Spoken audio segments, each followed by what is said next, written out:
दोस्तों नमस्कार। दोस्तों आज का विषय बहुत ही महत्वपूर्ण है और बहुत अच्छा है। कॉमन सब्जेक्ट है, लगभग सभी लोग दो चार होते हैं इन चीजों से। होता क्या है, जैसे जब कोई मुकदमा हमारे खिलाफ चलता है, हम न्यायालय जाते हैं। वो न्यायालय चाहे एसीपी का हो, 107/16 का मुकदमा हो, और चाहे वो जिला न्यायालय हो, किसी भी कोर्ट में हम जाते हैं तो वहां हर मुकदमे के पहले दूसरे पेज पर एक ऑर्डर शीट होती है। चाहे तहसील में जाए, नायब तहसीलदार के न्यायालय में, या एसडीएम, या किसी जेएम के न्यायालय में, या किसी एडीजे के, कहीं भी हम जाते हैं, लोअर कोर्ट या सेशन कोर्ट या सिविल कोर्ट, तो ऑर्डर शीट लिखी जाती है। और उस ऑर्डर शीट में जो लिखने वाले हैं वो बड़ा स्पीड में उल्टा सीधा लिख देते हैं। आप पढ़ भी नहीं सकते लिखा क्या है। मान लेते हैं उर्दू लिखी है तो आप समझ सकते हैं कि क्या है, हिंदी लिखी तो समझ सकते हैं, लेकिन वो चींटा की जैसी अगर टांग लिखी है, आपको पता ही नहीं समझ में आ रहा है कि लिखा क्या है एग्जैक्टली। आधी बात समझ में आती, आधी नहीं आती है, तो उस पर क्या किया जाए? क्या वो कोई मिसकंडक्ट है? क्या ऐसे भी लिखा जा सकता है या लिखना उचित होगा? तो दोस्तों इस पर आज व्यू देखते हैं, क्या माननीय इलाहाबाद उच्च न्यायालय कहता है और क्या होना चाहिए। क्योंकि अभी लेटेस्ट में एक हमारे जस्टिस, ऑनेबल जस्टिस मेघवाल साहब हैं, पूरा नाम है जस्टिस अरुण कुमार सिंह देसवाल जी, सॉरी मेघवाल नहीं, देसवाल जी हैं। और इन्होंने एक इलाहाबाद हाईकोर्ट में बेल की सुनवाई हो रही थी, बबलू उर्फ हैदर, इसकी बेल की सुनवाई करते समय एक टिप्पणी की।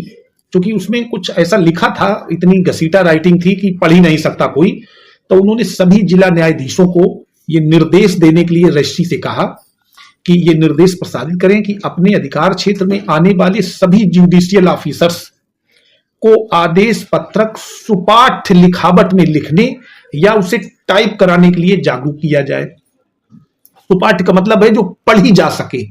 जैसे कोई बच्चा है, हाई स्कूल इंटर में पढ़ रहा है, वो सही लिखावट ही किताब वाली पढ़ सकता है। अब हाथ से लिखा है और इस तरीके का लिखा है कि पढ़ा ही नहीं जा सकता, जिसने लिखा का वही ना पढ़ पाए। तो इस मामले में ये बात कही गई थी। अब इसकी और पीछे की समरी में चलते हैं। क्या है, चूंकि कभी कभी क्या होता है, कॉग्निजेंस ऑर्डर लिया जाता है, जो सबसे फर्स्ट ऑर्डर होता है। जब आपके खिलाफ कोई ऑर्डर शीट लिखी जाती है सबसे पहली बार, और कोई क्रिमिनल मुकदमा होता है, थाने में एफआईआर दर्ज हो गई, आरोप पत्र न्यायालय में पहुंचा, तो सबसे फर्स्ट अटेम्प्ट होता है उस पर कॉग्निजेंस लिया जाना।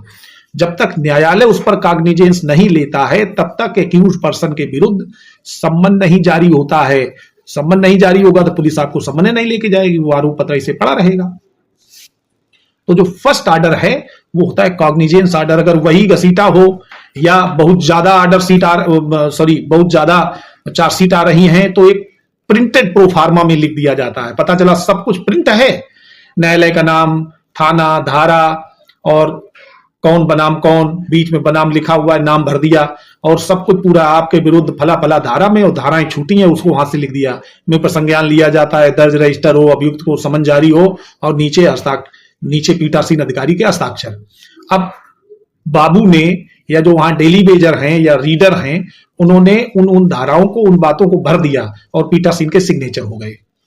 तो इस तरीके का जो कॉग्निजेंस ऑर्डर है वो कभी भी सेट असाइड हो सकता है, वो इलीगल है। इसी तरह से अगर हाथ से वो कॉग्निजेंस ऑर्डर लिखा गया है पूरा, और उसकी राइटिंग सुपाठ्य नहीं है, माने आप पढ़ नहीं सकते, पढ़ने में नहीं आती है, तो भी वो ऑर्डर जो कॉग्निजेंस ऑर्डर है वो सेट असाइड माने क्वैश होने योग्य है, समाप्त कर दिए जाने योग्य है। सुपाठ्य राइटिंग नहीं है तो आपको नहीं बुलाया जा सकता। अब देखते हैं कि किस केस में क्या कहा। ऑनेबल इलाहाबाद हाईकोर्ट ने बिल्कुल क्लियर जजमेंट किया है। एक केस है Savita Yadav versus state of Uttar Pradesh. इसमें माननीय इलाहाबाद उच्च न्यायालय की डिवीजन बेंच ने में justice honourable justice Rajesh Singh Chauhan ने यह कहा है कि trial court orders written in eligible handwriting, माने पढ़ने योग्य हैंड राइटिंग में अगर कोई लिखा है, order sheet entries that can not be read eligible, माने ऐसी कोई राइटिंग लिखी है जो पढ़ी नहीं जा सकती है, आर अनएक्सेप्टेबल, वो स्वीकार करने योग्य नहीं है। दूसरी बात कही है कि lower court orders must be written clearly so that they can be correctly typed and produced before superior court. जो लोअर कोर्ट है उनको अपने ऑर्डर बिल्कुल करेक्टली लिखे होने चाहिए या टाइप होने चाहिए, तभी वो सुपीरियर कोर्ट माने ऊंची कोर्ट के सामने प्रोड्यूस किए जाएं, माने दिखाए जाएं या पहुंचाए जाएं। फिर आगे लिखा, if a peshkar oblique reader writes orders in a unreadable manner, अगर किसी पेशकार या रीडर ने कोई ऑर्डर इस तरह से लिखा है जो अनरीडेबल मैनर में है, माने पढ़ा नहीं जा सकता, दिस अमाउंट्स टू मिसकंडक्ट, ऐसा जो कार्य है वो मिसकंडक्ट कहलाता है, मिसकंडक्ट के दायरे में आता है।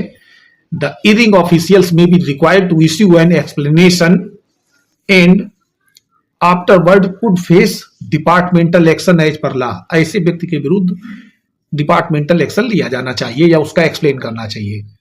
अब इसमें क्या कहा कि order sheet must be clean, legible and properly documented, otherwise it leads to disciplinary implications.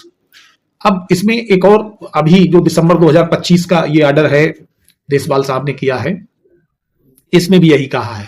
अब आगे और एक जो महत्वपूर्ण बात हमने कॉग्निजेंस ऑर्डर की थी, वो चूंकि ऑर्डर शीट का फर्स्ट पहला इंटेंस होता है, सबसे पहले वही लिखा जाता है क्रिमिनल मुकदमे में, कॉग्निजेंस। तो इसमें कॉग्निजेंस पर भी वही नियम लागू होता है जो ऑर्डर शीट की सभी चीजों पर लागू होता है। जैसे चूंकि कॉग्निजेंस एक जुडिशियल ऑर्डर है और वो धारा 190 सीआरपीसी के अंतर्गत लिया जाता है, तो वो स्पष्ट रूप से लिखा गया हो, पढ़ने योग्य हो, और उस ऑर्डर में जो मजिस्ट्रेट हैं उन्होंने अपने माइंड की अप्लाई की हो, एप्लीकेशन ऑफ माइंड हो, उसमें दिखाई पड़ना चाहिए। अब उसमें है क्या, अब इसमें यह है कि कॉग्निजेंस ऑर्डर अगर अस्पष्ट है, अपठनीय है, तो ये न्यायिक प्रक्रिया को प्रभावित करता है और ऐसा कॉग्निजेंस ऑर्डर रिजेक्ट किया जा सकता है, माने निरस्त किया जा सकता है।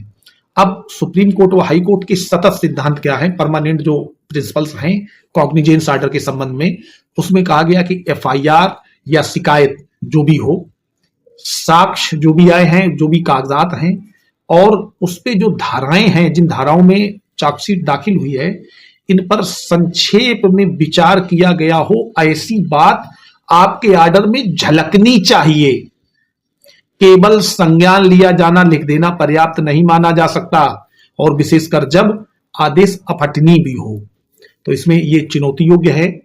अगर पढ़ा नहीं जा सकता है या रीजन्स प्रदर्शित नहीं करता है कॉग्निजेंस लेने की स्थिति, या मैकेनिकल या प्रोफार्मा पर प्रतीत होता है, जैसे प्रोफार्मा पूरा बना दिया उसमें भर दिया, तो ऐसे मामले को सेक्शन 482 सीआरपीसी के अंतर्गत आप माननीय उच्च न्यायालय में उसको चैलेंज कर सकते हैं। अब उसकी जगह सेक्शन 528 बीएनएसएस आ गया है, सेक्शंस की कोई बात नहीं, आप चेंज कर लीजिएगा।